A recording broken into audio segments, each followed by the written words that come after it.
Okay, hello everyone. My name is Salman Ketani. I'm a professor in the Department of Biomedical Engineering at UIC, and I'm also the Director of Graduate Studies. And I think most of you, if not all of you, have heard from me at some point.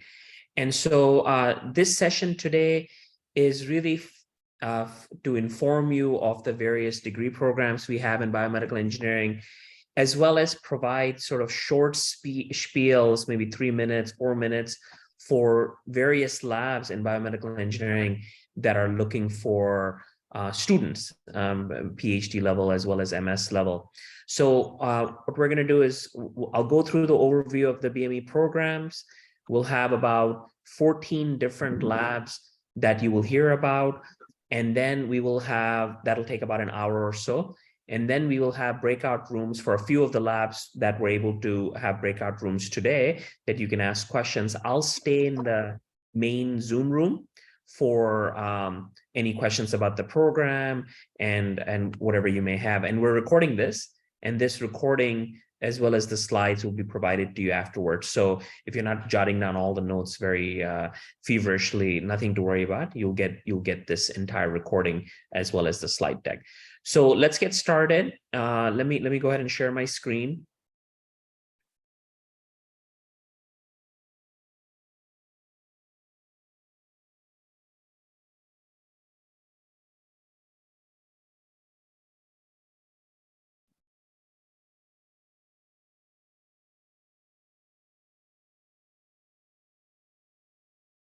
So could somebody just confirm for me that they can see the slides?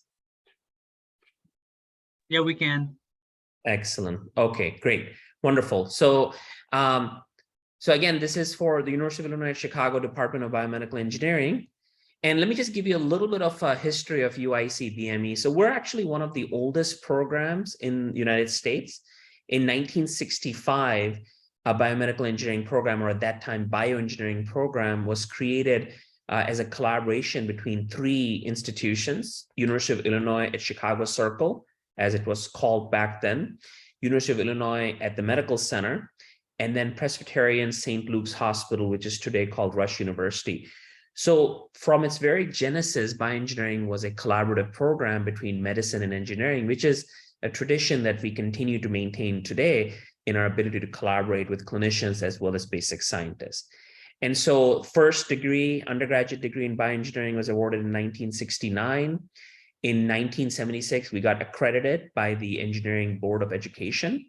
And then in 1982 is when UIC was formed by merging the University of Chicago Circle, University of Illinois at Chicago Circle, and University of Illinois at the Medical Center. So today we have one of the largest medical schools in the US, as well as one of the most well-ranked engineering schools, along with 12 other different colleges at UIC. So UIC is a very robust university in terms of the infrastructure as well as the various colleges.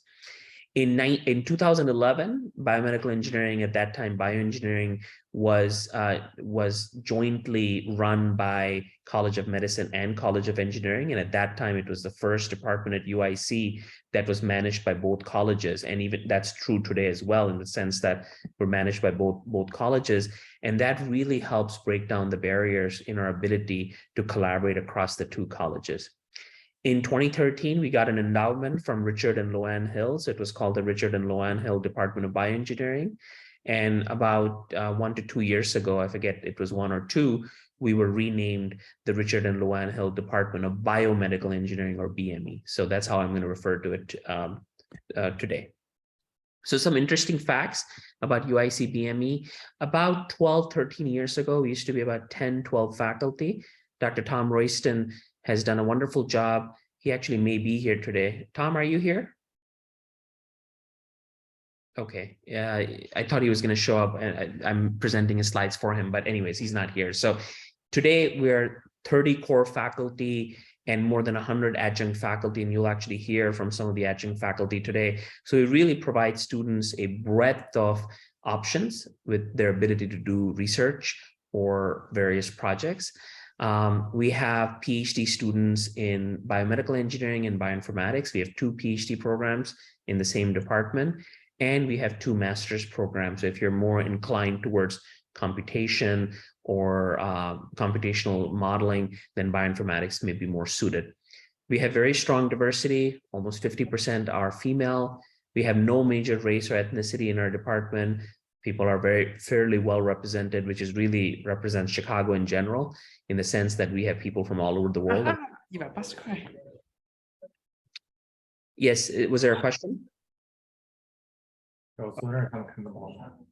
So please mute yourself if you're not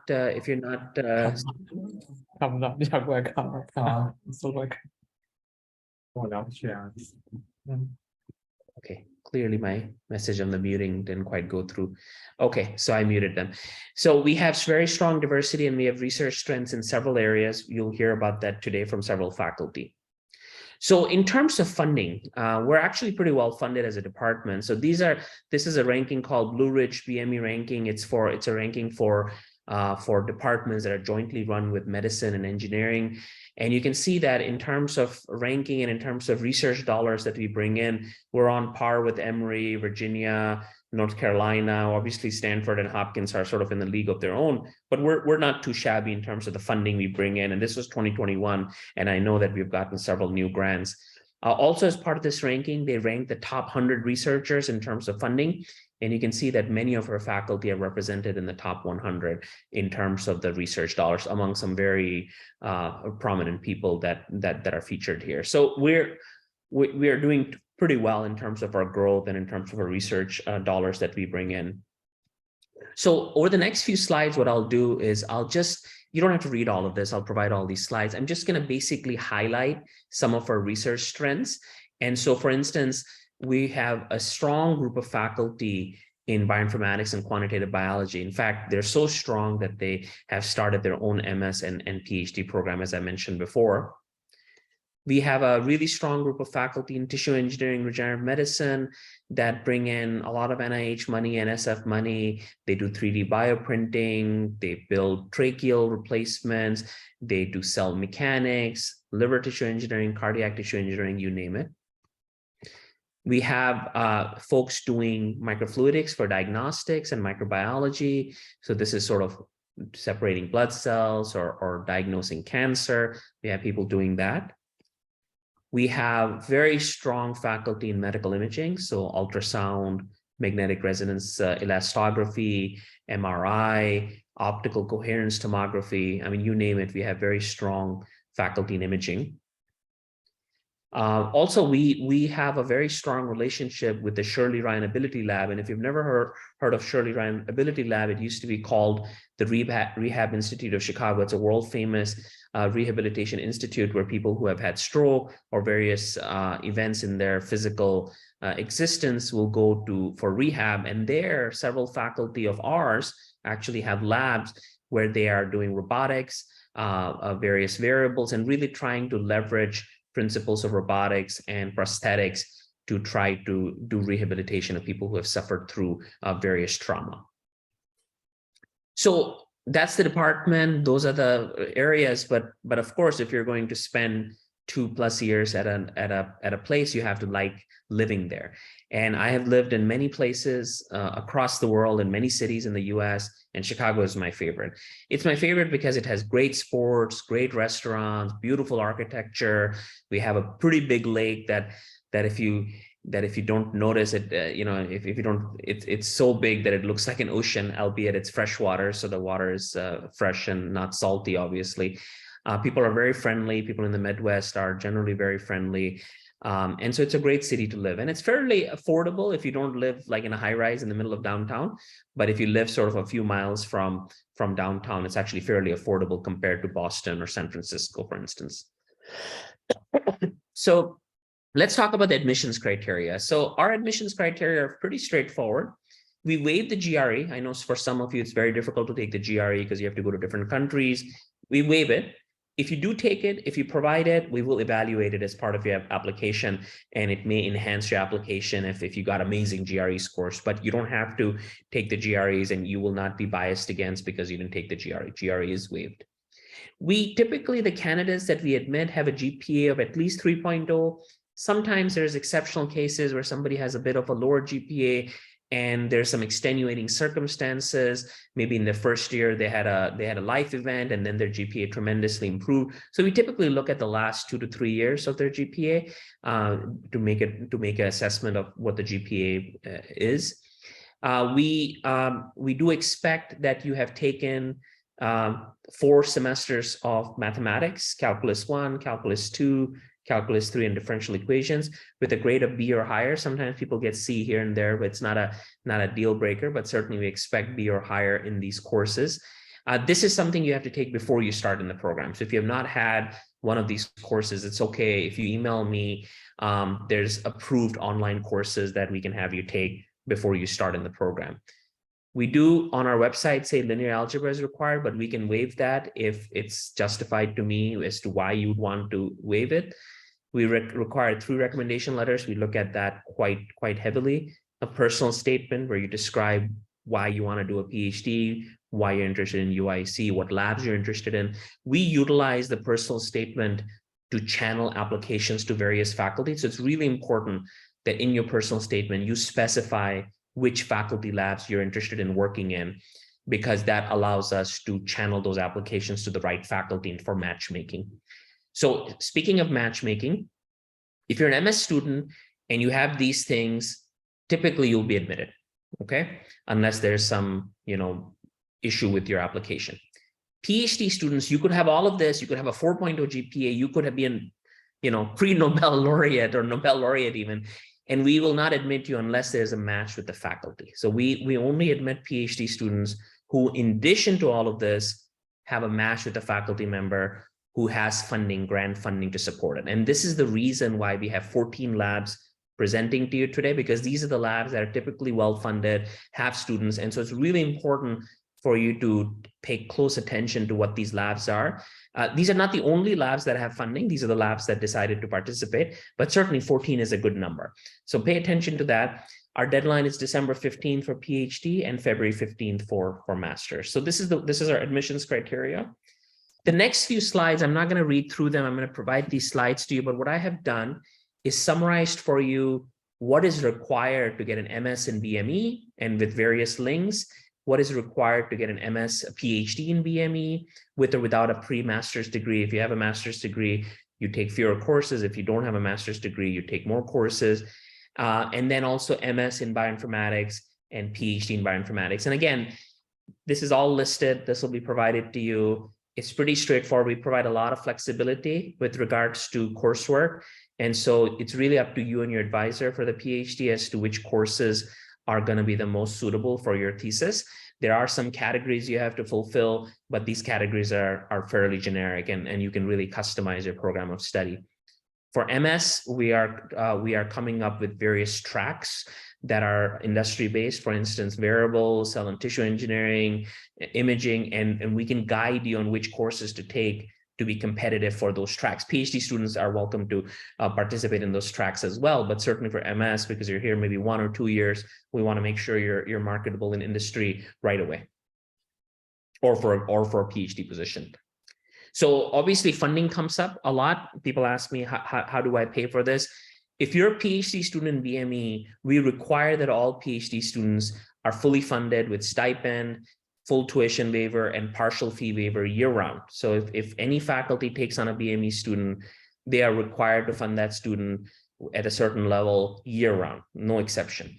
As long as the student is making satisfactory progress, meaning they're passing coursework, they're maintaining a 3.0 GPA, they're coming in for doing research, the faculty is happy with them. As long as there's satisfactory progress, we expect that the PhD students will be funded year-round, either with a combination of research assistantships and teaching assistantships.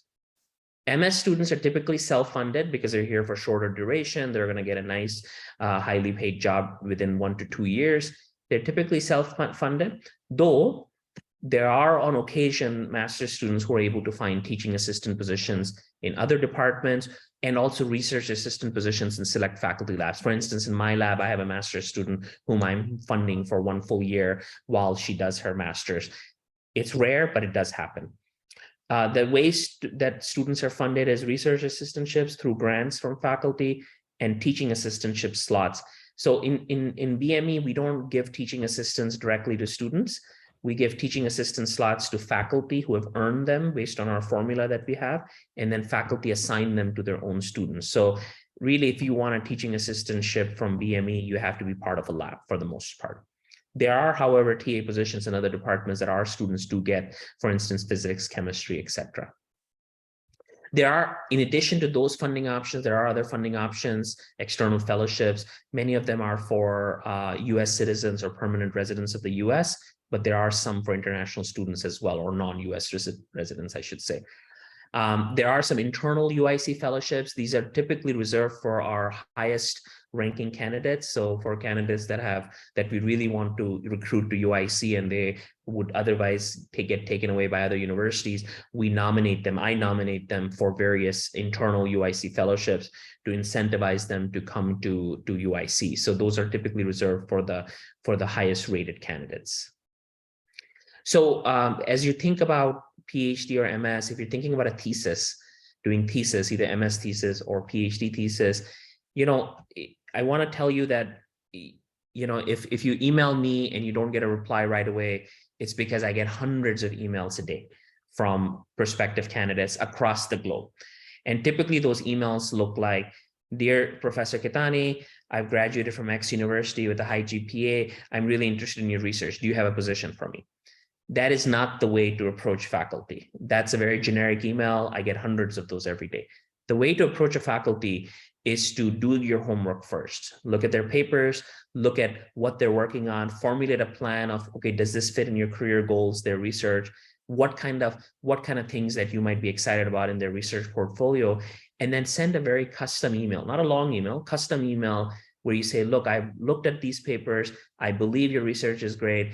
I value your alumni," basically doing some homework about their lab, and then setting up an interview with them or setting up a call with them. You can do that before you apply. But generally speaking, when you apply, when we get the full application, all the recommendation letters and everything, that's when it helps me channel those applications to various faculty.